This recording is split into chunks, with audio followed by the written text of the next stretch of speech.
नमो भगवते वासुदेवाय. तर आपण श्रीमद भागवत महापुराण पाहत आहोत आणि त्यातील आपला 9वा स्कंद. 9व्या स्कंदातील अध्याय 11.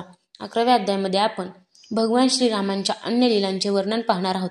श्री सुकाचार्य म्हणतात, भगवान श्रीरामांनी वशिष्ठांची आपले आचार्य म्हणून नेमणूक करून उत्तम सामग्रीने संपन्न यज्ञांनी आपणच आपल्या सर्व देवस्वरूप स्वयंप्रकाश आत्म्याचे पूजन केले. त्यांनी होत्याला पूर्व, ब्रह्मदेवाला दक्षिण, अध्वर्यूला पश्चिम आणि उद्गात्याला उत्तर दिशा दक्षिणा म्हणून दिल्या. त्यातून जेवढी भूमी शिल्लक राहिली होती ती त्यांनी आचार्यांना दिली. त्यांना माहीत होते की संपूर्ण भूमीचा अधिकारी केवळ निष्पृह ब्राह्मणच आहे. अशा प्रकारे सगळ्या भूमंडलाचे दान करून त्यांनी आपल्या शरीरावरील वस्त्रे आणि अलंकार एवढेच आपल्याजवळ ठेवले. तसेच महाराणी सीतादेवींजवळ सुद्धा फक्त मंगलवस्त्रे आणि शोभालंकारच शिल्लक राहिले. जेव्हा आचार्यादी ब्राह्मणांनी पाहिले की भगवान श्रीराम ब्राह्मणांनाच आपले इष्टदेव मानतात, त्यांच्या अंतःकरणात ब्राह्मणाबद्दल अत्यंत स्नेह आहे, तेव्हा त्यांचे हृदय प्रेमाने द्रवले. त्यांनी प्रसन्न होऊन सगळी पृथ्वी भगवंतांना परत दिली आणि म्हटले, प्रभो, आपण सर्व लोकांचे एकमेव स्वामी आहात. आपण आमच्या हृदयात राहून आमच्या तेजाने आमच्या अज्ञानांधकाराचा नाश करीत आहात. अशा स्थितीत आपण आम्हाला काय दिले नाही तेच बरे. आपले ज्ञान अनंत आहे. पवित्र कीर्ती असणाऱ्या पुरुषांमध्ये आपण सर्वश्रेष्ठ आहात, जे कोणत्याही प्रकारे दुःख देत नाही. अशा महात्म्यांना आपण आपले चरण कमल दिले आहेत. असे असूनही आपण ब्राह्मणांना आपले इष्ट दैवत मानता. भगवान, अशा आपल्या या रामरूपाला आम्ही नमस्कार करीत आहोत. एकदा आपल्या प्रजेची स्थिती जाणून घेण्यासाठी श्रीराम रात्रीच्या वेळी गुप्तपणे फिरत असता त्यांनी कोणाचे तरी बोलणे ऐकले. तो पत्नीला म्हणत होता, तू दुष्ट आणि कुलटा आहेस. तू दुसऱ्यांच्या घरी राहून आली आहेस. स्त्री लोभी राम खुशाल सीतेला घेऊ देत, परंतु मी तुला पुन्हा घरात घेणार नाही. मूर्ख लोकांना खुश ठेवणे अवघड आहे. जेव्हा श्रीरामांनी अनेकांच्या तोंडून ही गोष्ट ऐकली तेव्हा त्यांनी लोकापवादाला भिवून सीतादेवींचा त्याग केला. तेव्हा त्या वाल्मिकींच्या आश्रमात राहू लागल्या. त्यावेळी त्या गर्भवती होत्या. वेळ येताच त्यांनी 2 जुळ्या पुत्रांना जन्म दिला. वाल्मिकींनी त्यांचे जातकर्मादी संस्कार करून त्यांना कुश व लव अशा नावे ठेवली. परीक्षिता लक्ष्मणाला अंगद आणि चित्रकेतू असे 2 पुत्र आणि भरतालाही तक्ष आणि पुष्कल असे 2 पुत्र होते. तसेच शत्रुघ्नालाही 2 पुत्र झाले, सुबाहू आणि श्रुतसेन. भरताचे दिग्विजय करताना कोट्यवधी गंधर्वाचा संहार केला. त्याने त्यांची सर्व संपत्ती आणून ती श्रीरामांकडे सोपविली. शत्रुघ्नाने मधुवनामध्ये मधूचा पुत्र लवण नावाच्या राक्षसाला मारून तेथे मथुरा नावाची नगरी वसविली. श्रीरामांनी त्याग केलेल्या सीतादेवींनी पुत्रांना वाल्मिकींच्या हाती सोपविले आणि श्रीरामांच्या चरणकमलांचे ध्यान करीत भूमी प्रवेश केला. ही वार्ता ऐकून श्रीरामांनी बुद्धिपूर शोकावेग आवरण्याचा प्रयत्न केला, परंतु सीतेच्या गुणांची आठवण होऊन तो आवरू शकले नाहीत. हा स्त्री आणि पुरुषांचा संबंध सगळीकडे असाच दुःखाला कारणीभूत आहे. श्रेष्ठ लोकांनाही तो दुःख देतो. मग गृहासक्त विषयी पुरुषांसंबंधी काय सांगावे. यानंतर श्रीरामांनी ब्रह्मचर्य धारण करून 13,000 वर्षापर्यंत अखंड अग्निहोत्र धारण केले. त्यानंतर आपले स्मरण करणाऱ्या भक्तांच्या हृदयात दंडकारण्यातील काटे लागलेले आपले कोमल चरण ठेवून ते ज्योतिर्मय आत्मरूपात अंतर्धान पावले.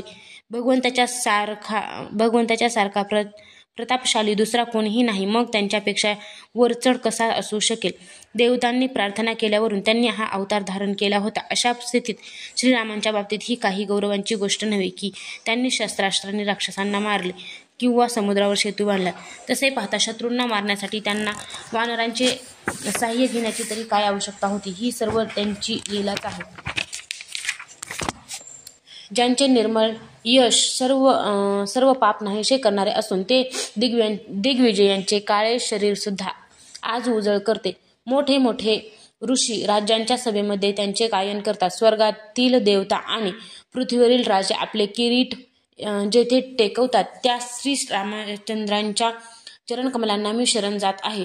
ज्यांनी श्रीरामांचे दर्शन घेतले, त्यांना स्पर्श केला, त्यांचा सहवास घेतला आणि अनुयायीत्व स्वीकारले, ते सगळे अयोध्या निवासी सुद्धा त्याच लोकी गेले जेथे योग साधनेने जातात.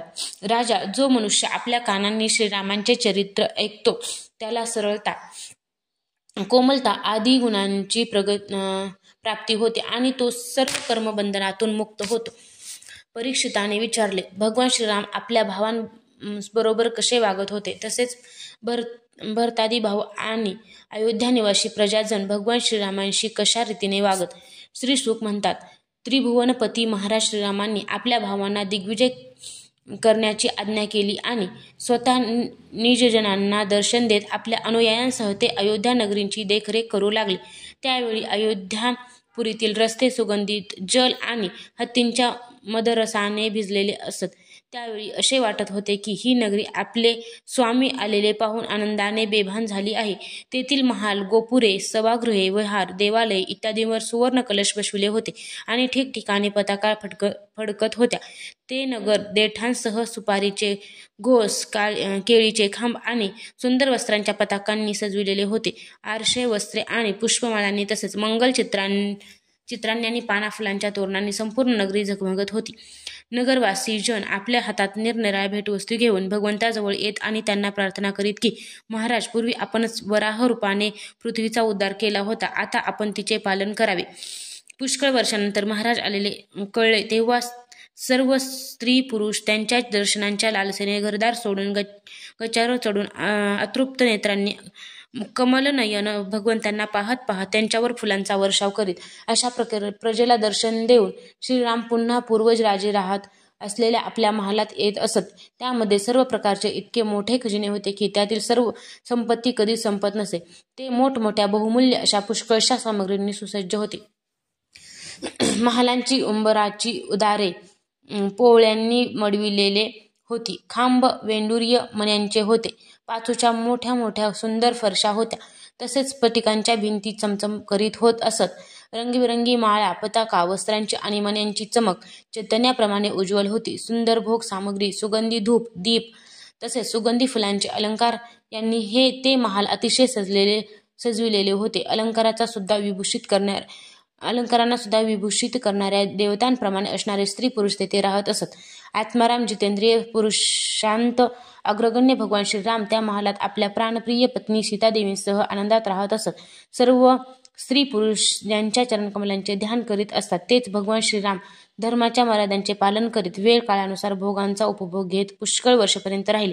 अध्याय 11 समाप्त.